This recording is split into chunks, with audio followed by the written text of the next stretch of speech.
നമസ്കാരം. ഉത്തരത്തിലേക്ക് സ്വാഗതം. ചേലക്കരയിലെ ഫലം ഏത് തരത്തിലായിരിക്കും എന്നുള്ള കാര്യത്തിലാണ് CPM-ന് ഏറെ അങ്കലാപ്പ്. കാരണം കേരളത്തിലൊരു ഭരണവിരുദ്ധ വികാരം അല്ലെങ്കിൽ പിണറായി വിരുദ്ധ തരംഗം ആഞ്ഞു വീശുന്നുണ്ട്. അത് ചേലക്കരയിൽ പ്രതിഫലിക്കുമോ എന്ന് CPM-ന് ഏറെ ആശങ്കയുമുണ്ട്. പിന്നെ എന്തിനാണ് CPM ഈ ഉപതെരഞ്ഞെടുപ്പിന് വഴിവെച്ചത്? CPM തന്നെയാണ് അതിൻ്റെ ഉത്തരവാദി. കാരണം 3 പതിറ്റാണ്ടിലേറെയായി LDF മാത്രം ജയിക്കുന്ന ചേലക്കരയിൽ ഉപതെരഞ്ഞെടുപ്പ് വരുത്തിവെച്ചത് LDF തന്നെയാണ്. CPM-ന് വേണമെങ്കിൽ അത് ഒഴിവാക്കാമായിരുന്നു. ഇപ്പോൾ കഴിഞ്ഞ ലോക്സഭാ തെരഞ്ഞെടുപ്പിൽ ആലത്തൂർ മണ്ഡലത്തിലേക്ക് കെ രാധാകൃഷ്ണനെ മാറ്റി. അവിടെ രമ്യ ഹരിദാസിനെ പരാജയപ്പെടുത്തിയാണ് രാധാകൃഷ്ണൻ MP ആകുന്നത്.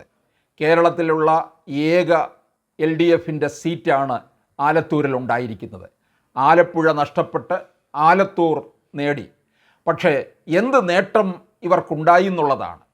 കാരണം ഇവിടെ ഈ ചേലക്കരയിലെ സീറ്റ് നഷ്ടപ്പെട്ട് കഴിഞ്ഞാൽ ഈ ഭരണവിരുദ്ധ വികാരം അതിശക്തമായിട്ട് തുടർന്ന് 2025 തദ്ദേശ സ്ഥാപനങ്ങളിലെ തെരഞ്ഞെടുപ്പിനും 2026 നിയമസഭാ തെരഞ്ഞെടുപ്പിലും ബാധിക്കും എന്നുള്ളത് ഉറപ്പായിട്ടുള്ള കാര്യം തന്നെയാണ്.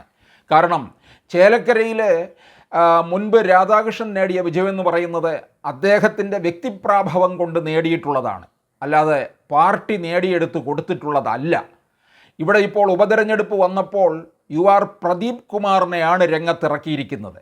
രാധാകൃഷ്ണനെ പോലെ മണ്ഡലം ഏറെ പരിചിതമായിട്ടുള്ള, മണ്ഡലത്തിനെ അടുത്തറിയുന്ന, മണ്ഡലത്തിലുള്ളവർ നന്നായി അറിയുന്ന ഒരു സ്ഥാനാർത്ഥി കൂടിയാണ് പ്രദീപ് കുമാർ.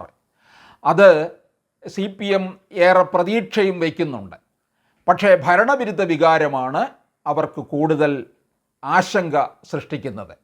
രമ്യ ഹരിദാസിന് ആലത്തൂർ പാർലമെൻറ്റ് മണ്ഡലത്തിൽ നിന്ന് വിജയിച്ചു പോയിട്ട്, പാട്ടും പാടി വിജയിച്ചു പോയിട്ട് പാർലമെൻറ്റിൽ പാട്ടുപാടി ഇരുന്നതല്ലേ ഉള്ളൂ എന്നാണ് പലരും ചോദിക്കുന്നത്.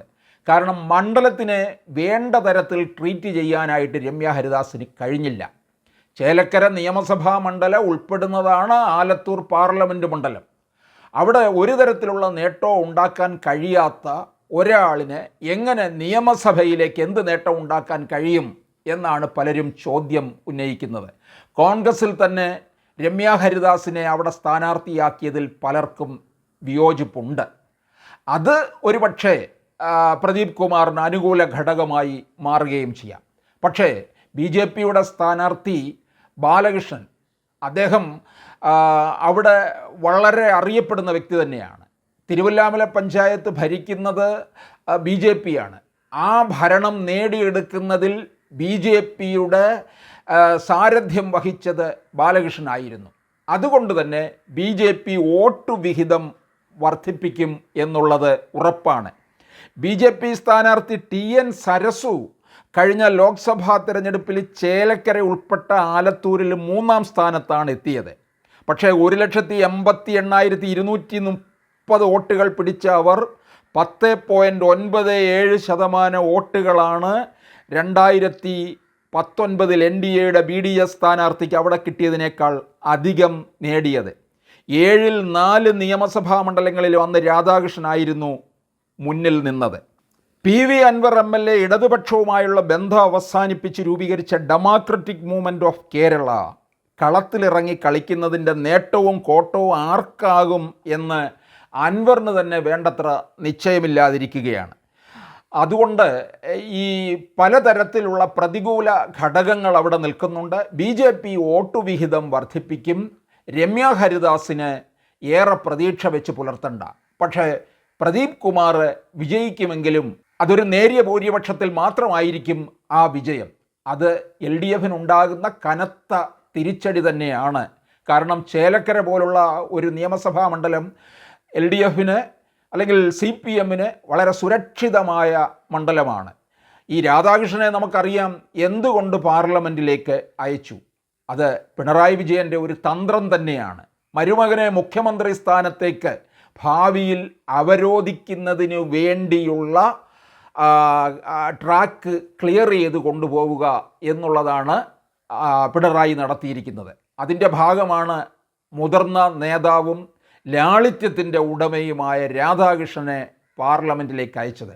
2021 നിയമസഭാ തിരഞ്ഞെടുപ്പിൽ നമ്മൾക്കറിയാം, 1-2 മുതിർന്ന നേതാക്കളെ മാറ്റി നിർത്തി. തോമസ് ഐസക്കിനെയും സുധാകരനെയും മത്സരിപ്പിക്കാതെ മാറ്റി നിർത്തി. അതുപോലെ തന്നെ ശൈലജ ജയിച്ചു വന്നെങ്കിലും മന്ത്രി പദവിയിലേക്ക് ഉയർത്തിയുമില്ല.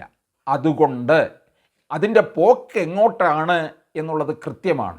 അതിൻ്റെ ഭാഗമായിട്ടാണ് രാധാകൃഷ്ണനെ പാർലമെൻറ്റിലേക്ക് അയച്ചതും. പക്ഷേ അതിനൊരു തിരിച്ചടി CPM-ന് കിട്ടിയിരിക്കും. കാരണം CPM ചോദിച്ചു വാങ്ങുന്നതാണ് ഈ തിരിച്ചടി. പ്രത്യേകിച്ച് കേരളത്തിൽ ഭരണവിരുദ്ധ വികാരം നിലനിൽക്കുന്നുണ്ടെന്നുള്ളത് പാർട്ടിക്ക് നന്നായി അറിയാവുന്ന കാര്യമാണ്.